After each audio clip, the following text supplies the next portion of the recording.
time. Extra point put through by Boswell, and it's now 21-7.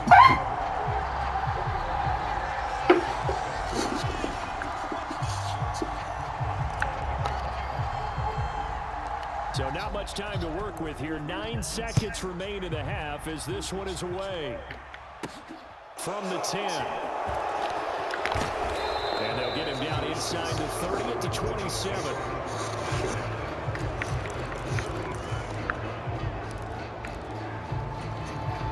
The Broncos onto the field, ready to start their next drive. And only 6 seconds on the clock, so time likely for just one play. And some room to run now. No, that's awesome, though. Let's go. The prayer is answered. How did they get that done? And here on the road, that could be a huge score for their morale in the second half. Every team has confidence going into the start of games, but sometimes you get it rocked a little bit, and this certainly applies here for them. But guess what? Just what you said, this touchdown can give them their belief back that they can win in the second half. Welcome back. Charles and I settled into the booth, ready for quarter number 3.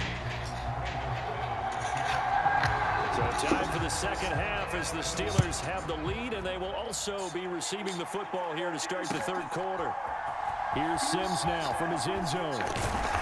And beyond the 20, but not by much. In fact, just a yard pass there to the 21. The Pittsburgh offense at the line to start their next drive.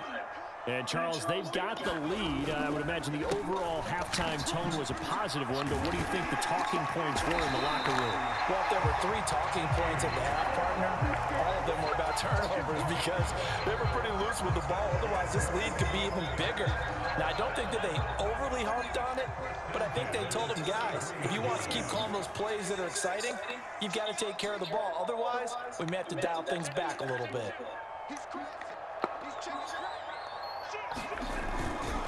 On first down, it's Snell again. And he'll be taken down right around the 34 after a pickup of only a yard. Sometimes with the running game, you just got to stick with it. Look, it's the third quarter, no time to panic. But that also doesn't mean you just do it the same way you've been doing it the entire ball game. Maybe change up some blocking assignments or run a few different plays, but stay with the overall essence of the running game. On 2nd and 9, Pickett. They'll get this to his tight end. That's Pat Freiermuth. And they'll get this down to around the 47-yard line. I'll tell you what, a lot of those mid-range throws have been available because sometimes teams get too concerned about the deep ball and they leave too much space in front of them. And these guys have been taking advantage so far. They couldn't ask for much more to this point in the second half. A gorgeous day, one-score game. 1st and 10 here. Harris running straight ahead. And he is tackled inside the 40, not quite to the 35. Another nice gain. That's now 30 yards between those last 2 plays. And that's the big fella's MO right there. Running through tackles, keeping the sticks moving forward. This defense, if you don't bring 11 guys to the ball to try and get him on the ground, he's going to keep making runs like that. I feel the press box shaking every time he touches the rock. Nothing doing. Barely able to muster a yard to hit the 35. Now, they struggled to get him rolling on the ground in the first half, and that's sort of continuing here in the third quarter. Yeah, but I don't think it's time to abandon the running game. I would say keep feeding the horse, and I believe it'll eventually reward them, especially as we get deeper in the game. The run only got a yard. Here's 2nd and 9. Here's Snell yet again. And he is going to be stopped cold behind the line of scrimmage. They wind up losing a couple there, so they go behind the original line of scrimmage, and now 3rd and 11 coming up. I'll tell you what, this defense hasn't played its best, but they're still right in this football game. If they keep making plays just like that, they're going to give their offense a chance. Throwing on 3rd down. Here's Pickett. Open man, that's the tight end Freiermuth. And this play comes to a halt at the 33, and obviously that's well short of the first down.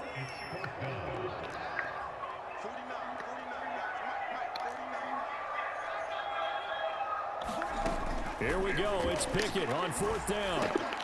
He's going to have his running back. It's complete. He's going to be taken down. Plus, there's a penalty flag in the back 15 more on top of this.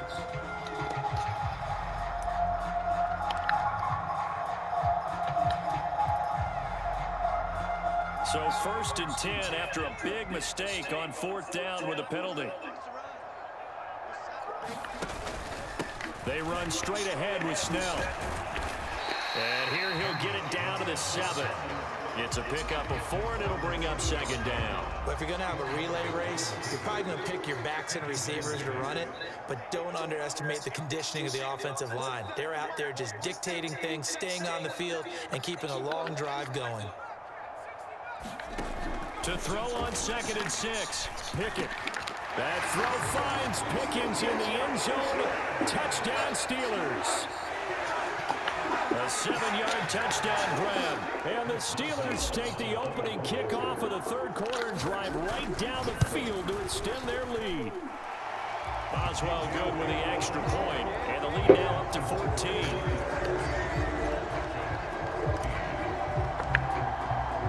Boswell now to kick it away after the touchdown.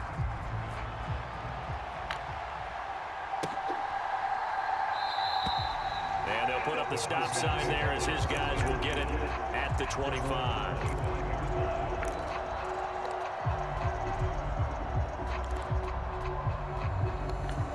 The Broncos onto the field, ready to start their next drive. Well, the opposition laid down the challenge and opening drive touchdown here to start the 2nd half. And, Charles, now you feel like this group needs to get an answer because this all of a sudden is a 2-score game.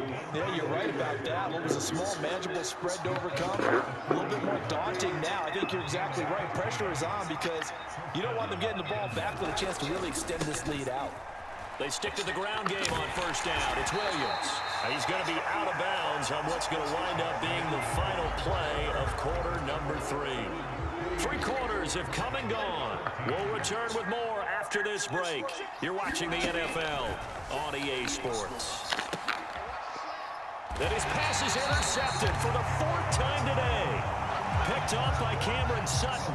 If they had designs of kind of wiggling their way back into this one, that hurts their chances right there. Yeah, to put it mildly, but look at the lead, look at the deficit, trying to make a play downfield. Everyone seeking to be somewhat the hero. Didn't turn out that way at all, and you're exactly right. It's going to take a lot for them to have a chance to win this one now. He'll get a nice chunk there on the 1st down run, and it's 2nd and 4.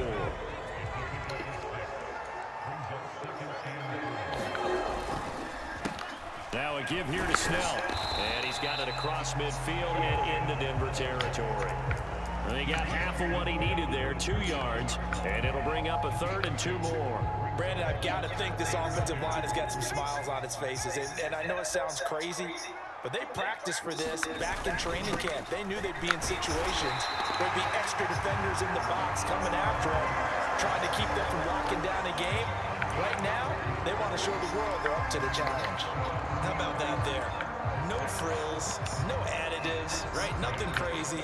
Just find a way to pick up the 1st down. A nice run right there.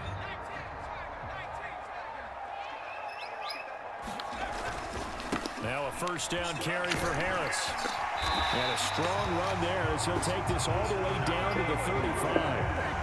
A gain of 10, good for a Steeler 1st down. Well, it is our business to analyze what we saw out there, and on that play, I saw defense staying in base, not taking a chance, not blitzing, in a situation where they absolutely need the football back.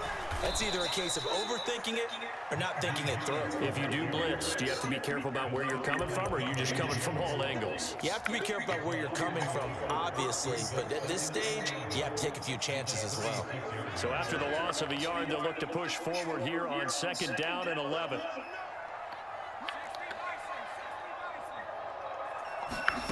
Back to throw, Pickett. Completes it to Austin. And he'll be brought down on the 30-yard line after a gain of 6. It's got to be so tough having the ball in the middle of the field like that, knowing that a linebacker is just waiting to make a big tackle like we just saw. No doubt about it, because offense coordinators love to call plays to send receivers into the middle of the field. And linebackers, they want to naturally discourage those plays from being called. Pickett, he'll look to throw it. He gets it left side to Johnson. And this is going to be another 1st down as they'll make the tackle at the Broncos' 20-yard line. Give him 10 yards there as this offense is on a roll. This drive continues to plunge forward. Now it looks like he'll throw here. This one finds Austin out right. And he will lose yardage here back at the 23-yard line. But despite the completion, they're going to wind up losing 3 there. Second down.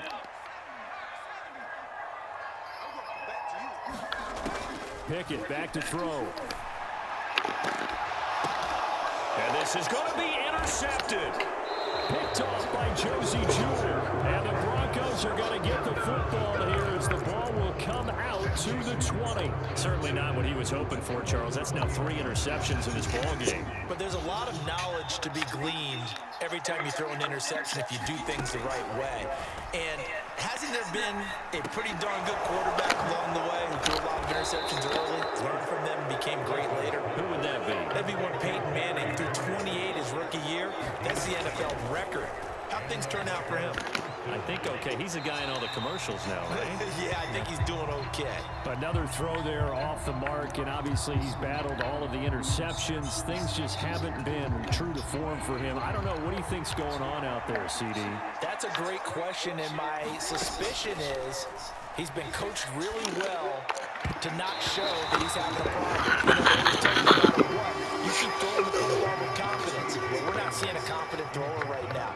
He's off balance, the passing game's off balance, and the defense is taking advantage. Able to find Judy. And he gets this one to midfield before he's brought down. Now the Broncos are going to call the first of their timeouts as the clock will stop with just under 30 seconds left to go. From midfield now, here's Wilson. He'll buy some time right. And he will find his man. It's complete. And not much happening there. He's taken down, but a late penalty flag in the backfield. Now, this looks like a roughing call. They go play action now. Wilson. Now he's forced out right. Looking end zone, but it's incomplete. When you're leading in the final quarter, your radar has to be up for any potential deep shots. And probably not the last one they're going to see in this game, not as long as they hold this lead. And it's caught. He's got it for a late touchdown. But probably a little too late. It would take a miracle of epic proportions if they're going to pull this one off. Coming from where they were, they knew this was going to be tough, but they got the touchdown. Now they need the miracle, the onside kick and a little extra. Yeah, and you have to get the onside kick and not have the ball bounce around a lot and eat up time. You want to be able to grab it, possess it, and get your offense out there for which you just turned a miracle last chance. So with 13 on the clock, it's time for an onside kick. And this is going to be recovered by the hands team. And that should just about put a capper on this one. Fourth quarter, they felt like they needed the football back. Unfortunately, they couldn't get it. And I know we brought analytics into the game, and someone has said here that the data says that when a team's expecting an onside kick, 80% of the time, the team expecting it, they do actually recover the ball, which is what we saw here. I just wonder if that number is much more of a anecdotal type of a number. Kind of like when the coaches tell us, well, when you score on special teams, 93% of the time you win the game. I'm still waiting to see that number is empirical.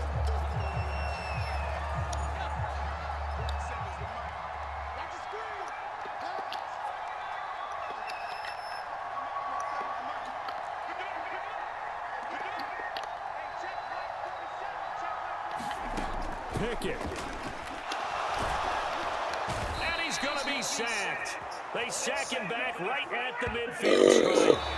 So this one in the win column for the Pittsburgh Steelers. And they were really helped by their defense, forcing 3 turnovers. I think what we saw in this one, today's defense. And what I mean by that is in the old days, pitching shutouts was big time. That was paramount. But the big thing was holding people down, holding down their yardage, right? Don't let them throw the ball through the air and gain a lot of... But now, it's about taking the ball away. Taking away possessions, getting the ball back for their offense. They had 3 takeaways in this one, and it led them to victory.